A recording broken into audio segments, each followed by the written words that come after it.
நம்ம இன்னைக்கு பார்க்க போற பதிவு வந்து மிதுன லக்னத்துக்கு சனி பெயர்ச்சியுடைய பலன்கள் எப்படி இருக்கும் அப்படிங்கிறது. ஏன்னா லக்னம் வேற, ராசி வேற. முன்னாடியே சொல்லியிருக்கேன், ராசிங்கிறது நம்ம மைண்டு எப்பவுமே ராசியை வச்சுதான் ஏழரை சனி அப்படின்னு குறிப்பா. அதே சமயத்துல லக்னத்துக்கும் அதனுடைய தாக்கங்கள் உண்டு. சனியோட பெயர்ச்சியோட இது வந்து தாக்கங்கள், அதாவது நம்ம சரீரத்தால் நம்ம என்ன செய்ய போறோம்.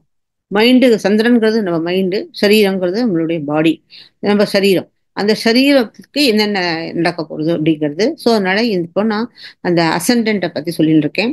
மேஷம் ரிஷபம் முடிஞ்சு போச்சு. இன்னைக்கு நான் வந்து மிதுனத்தை பத்தி சொல்ல போறேன். ஆரம்பிக்கிறதுக்கு முன்னாடி உங்களுக்கு கன்சல்டேஷன் வேணும்னாலோ இல்லை நீங்க ஜாதகம் படிக்கணும்னாலோ நீங்க ஜெயஸ்ரீபாலன்.com த்ரூ நீங்க உங்களுடைய ஃபார்மை ஒப்பி உங்களுக்கு என்ன சலுகை வேணுமோ அந்த சலுகையை பெறலாம். இப்போ சாதாரணமாக சனி சனி பெயர்ச்சி அப்படின்னு பார்த்தோம்னாக்க நம்மளுடைய புது பஞ்சாங்கம் வந்துருது. இந்த ஏப்ரல் மாசம் புது வருஷம் பிறக்க போறது. ஸோ பஞ்சாங்கம் வந்துருது. பாம்பு பஞ்சாங்கம் தான் நாங்களாம் ஃபாலோ பண்றோம்.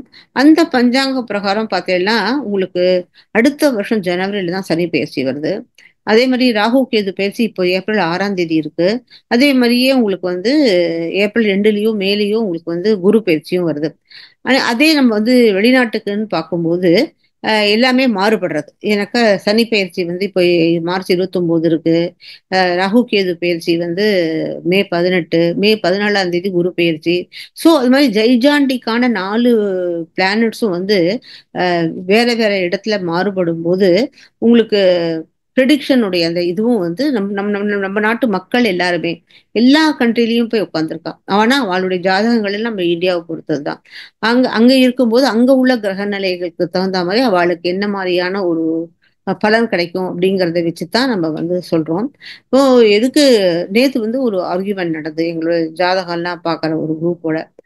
அதாவது அமெரிக்கால இருக்கிற ஒரு குழந்தைக்கு இந்தியா டைம்ல கன்வெர்ட் பண்ணி நீங்க ஜாதகம் பண்ணி கொடுங்க அப்படின்னு.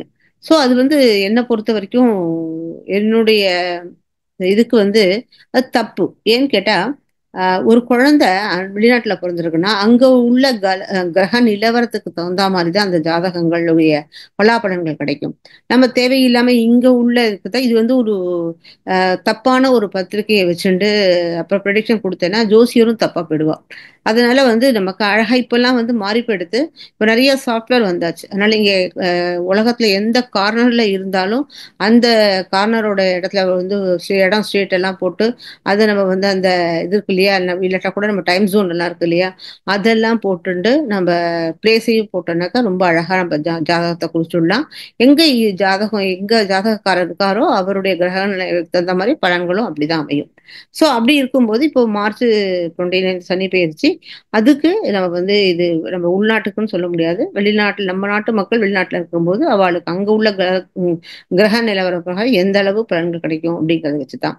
இப்ப பார்த்தேன்னா நீங்க இது மிதுன ராசியிலேருந்து மிதுன லக்னத்திலேருந்து பார்க்கும்போது 9ஆம் வீட்டுக்கு அதிபதி, பூர்வ புண்ணிய ஸ்தானாதிபதியான 9ஆம் வீட்டுக்கு அதிபதி, அதாவது இது தர்மம். எப்பவுமே 1 5 9ங்கிறது தர்ம ட்ரெயின்னு சொல்லுவோம். சோ தர்மம் அப்படிங்கிறது அந்த தர்மமானது கர்மம் அப்படின்னு சொல்லக்கூடிய 10ஆம் வீடு. கர்மம்னா நம்ம செய்யக்கூடிய தொழில் அப்படிங்கிற இடத்துக்கு போகும்போது அது தர்ம கர்மாதி யோகம் அப்படிங்கிற. அப்போ அந்த தர்ம கர்மாதி யோகம்னா என்ன அப்படின்னுங்கிறது முதல்ல நம்ம வந்து உங்களுக்கு விளக்கம் கொடுக்கணும். சாதாரணமாக சொல்றது என்னது கேட்டா தர்ம தர்மம் கர்மாதி யோகங்கிறது ரொம்ப பெரிய விஷயம். அதாவது பகவானுக்கு இது சங்கு சக்கர கதாகஸ்தனாவா எதிர்த்தாப்புல வந்து யாருக்கும் உதவி பண்ண முடியாது. அப்போ பகவான் யாருக்காவது உதவி பண்ணணும்னா நம்ம மூலமாக அவர் அந்த உதவியை செய்ய வைப்பாராம். ஸோ அந்த மாதிரியான பகவான் வந்து நம்மள தேர்ந்தெடுத்து அந்த உதவி செய்யறதுக்கு நம்மள தேர்ந்தெடுப்பாராம். அதுதான் உள்ளுக்குள்ள இருக்கிற உள்நோக்கம். அதே சமயத்துல நம்ம வந்து சாதாரணமாக டெக்னிக்கலா பார்த்தேன்னாக்க தர்மம் ஏன்னா தொழில் தர்மம் அப்படின்னு சொல்லுவோம். ஏன்னா தொழில்ங்கிறது கர்மம் ஆயிடுது. தர்மம்ங்கிறது நம்மளுடைய நம்ம செய்ய வேண்டிய கடமைகள். அப்போ கடமையோட நம்முடைய வேலையை செய்யணும் அப்படிங்கிறது தான் அது. ஓகேயா? நம்ம ஒரு வேலையை செய்யும் போது அதை கடமையோட செய், தொழில் தர்மத்தோட பண்ணு. நம்ம நிறைய பேர் வந்து பிசினஸ் பண்ண நிறைய சீட்டிங் பண்ணுவா. 10 ரூபாய்க்கு வாங்கின ஐட்டத்தை 150 ரூபாய்க்கு விற்பா. அது வழியில வைக்கும்போது அது திருடி சம்பாதிக்கிறது மாதிரி கிட்டத்தட்ட இல்லையா? சோ அது வரையெல்லாம் அது பண்றது வந்து தொழில் தர்மம் கிடையாது. நீ 10 ரூபாய்க்கு பொருளை வாங்கி அதை நீ 15 ரூபாய்க்கு வித்தேன்னா 5 ரூபா உனக்கு லாபம், 10 ரூபா அவளுக்கு அப்படிங்கிற மாதிரி ஒரு இதுல போகும்போது அது ஜாஸ்தி வயத்துல அடிச்சு நீ வாழல. சோ அதுதான் அது தட் இஸ் கால்டு தொழில் தர்மம் அப்படிங்கிறது. சோ அந்த தர்மம் இந்த வாட்டி நீங்க எப்படி இருந்தாலும் சரி இந்த தொழில் தர்மத்தோட நீங்க ஒரு நல்ல நல்ல ஒரு எண்ணங்களோட நீங்க செயல்படுவீர்கள் அப்படிங்கிறது தான் சாதாரணமாக பாட்டம் ஆஃப் த ப்ரெடிக்ஷன் அதான். Okay. At the same time அவர் வந்து ஒரு எய்த் லார்டு வேற.